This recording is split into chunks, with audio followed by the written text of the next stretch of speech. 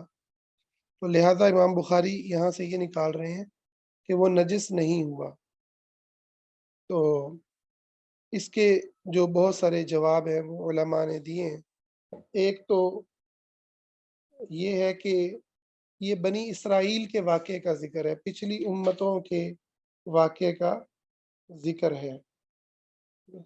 تو پچھلی امتوں کے واقعے سے ہم دلیل نہیں لے سکتے، ہم دلیل نہیں پکڑ سکتے۔ اور دوسری جو چیز ہے وہ یہ ہے کہ اس نے نہیں دھویا، اس کو دھو کے نہیں پہنا، یہ عدم ذکر کا ہونا اس چیز کے نہ ہونے کی دلیل نہیں ہے، یہ قاعدہ ہے، اصول ہے۔ کسی چیز کا ذکر نہیں مل رہا، اس کا یہ مطلب نہیں ہے کہ وہ کام نہیں ہوا، تو اس لیے یہ ایک محتمل روایت ہے۔ اس سے ایک تو پچھلی شریعت کے متعلق ہے، اور دوسری بات یہ کہ جو ہے اس میں احتمال موجود ہے کہ اس نے دھو کے اس کے اندر اس کو پہنا ہو، اور تیسری بات یہ ہے اگر اس نے بغیر دھوئے بھی اس نے پہن لیا ہو، کیا تو ممکن ہے کہ اس نے اپنی منزل پہ پہنچ کے اپنے پاؤں اور اس ساری چیزوں کو دھو لیا ہو۔ یہ تو نہیں مل رہا نا کہ اس نے وہ پہن کے تو نماز پڑھ لی، یہ تو کہیں نہیں مل رہا۔ تو یہ بہت سارے اس کے اندر جو ہے احتمالات ہیں، تو جب روایت میں احتمال پایا جائے تو پھر اس سے ایویڈنس نہیں لیا جا سکتا، استدلال کے طور پر استدلال اس سے نہیں کیا جا سکتا، یعنی اس کو بطور ایویڈنس ہم پیش نہیں کر سکتے، ٹھیک ہے؟ لہٰذا اس روایت سے یہ بات تو نکالنا درست نہیں ہے۔ البتہ اس حدیث کے اندر بہت بڑا سبق موجود ہے کہ نبی صلی اللہ علیہ وسلم نے کس طرح سے جانوروں کے اوپر بھی رحم کھانے کو جنت میں جانے کا ذریعہ قرار دیا ہے، کہ ایک زانیہ عورت جو ہے وہ اس محض اس عمل کی وجہ سے جنت کے اندر داخل ہو گئی۔ اس سے بھی پتہ چلتا ہے کہ کسی بھی انسان کو حقیر نہیں کرنا چاہیے، جو اللہ اور اس کے رسول پر ایمان رکھتا ہے، خدا کا وفادار ہے، لا الہ الا اللہ محمد رسول اللہ کا اقرار کرتا ہے، اسے حقیر اور اس کو جو ہے نا وہ جہنمی نہیں سمجھنا چاہیے۔ اللہ رب العزت نہ جانے اپنے وفادار انسان کے کس عمل کو دیکھتے ہوئے اسے معاف فرما دیں۔ البتہ اس کا یہ مطلب بھی نہیں ہے کہ اللہ کے دشمنوں کو، اللہ کے باغیوں کو، اللہ کے ساتھ کھلا کفر کرنے والوں کو، اللہ کا بیٹا قرار دینے والوں کو، اور نبی صلی اللہ علیہ وسلم کی رسالت کا انکار کرنے والوں کو، آپ کی ختم نبوت کا انکار کرنے والوں کو ہم کہیں چونکہ وہ بھی جو ہے کوئی نہ کوئی تو نیک عمل کرتے ہوں گے، تو ان کی بھی جو ہے نا وہ اللہ تعالیٰ معافی فرما دے گا۔ اللہ نے واضح فرمایا ہے کہ جو لوگ کفر کریں گے ان کا انجام جہنم ہے، ان کا انجام جہنم ہے۔ ہاں کسی کو دعوت نہیں پہنچی ایک الگ معاملہ ہے، لیکن ہمارے لیے حکم کیا ہے کہ ہم ان لوگوں سے برات کریں، ان لوگوں سے علیحدہ ہو جائیں جو اللہ کے ساتھ کفر کرنے والے ہیں، اور ان کو اللہ کے دین کا واضح